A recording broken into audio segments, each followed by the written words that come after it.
God is so good. But what happened to you? My name is Shmita Sen. Kilikili kami patok, katawan mo amoy sampalok.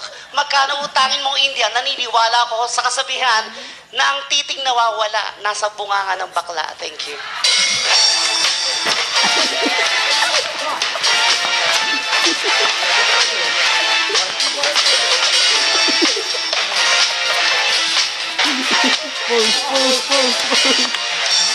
Good evening, ladies and gentlemen. My name is Pinky Dwarfism from Canada, taking a Bachelor of Secondary Education, minor in carnapping, major in blowjobbing.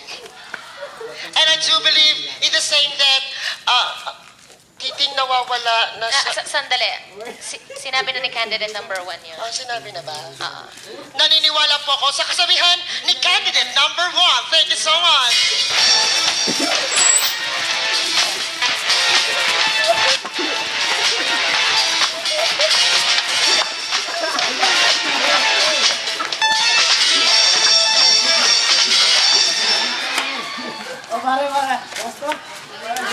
Isang magandang gabi para sa lahat ng gwapo at mga magaganda at para sa mga pangit, gabi na po.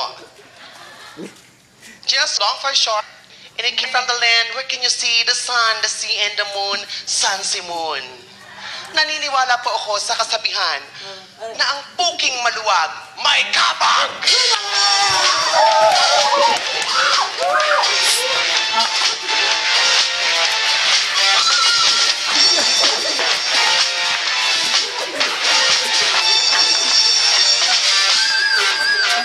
Good evening, ladies and gentlemen. Representing the United States of America, my name is Virginia Brokenheimen.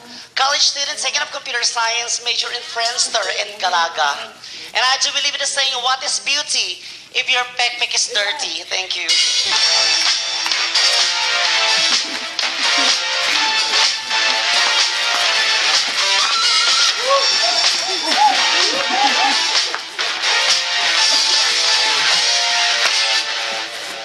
Isang malakas na palakpakan, Globosa. My name is Kipay Ko Ang Panghe from China, taking up Bachelor of Computer Science at FEU, taking up Law at Ateneo de Manila University, taking up Mass Communications at De La Salle University, Wow! and taking up Colorista at TESDA. At karakal mo pag-aralan. But look at me now, I'm tired. Na naniniwala sa kasabihan na ang titing mabait galing sa puwit. Thank you so much.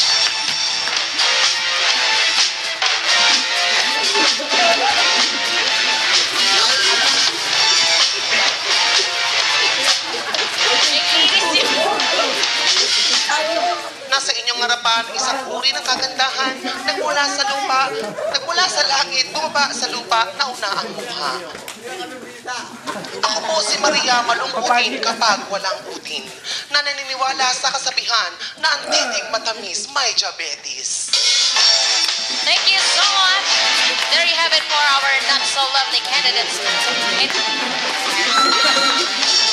And before we proceed to our question and answer portion, we would like to thank our sponsors for tonight. Boy Bawang, thank you so much. Nesty Iced Tea, thank you so much.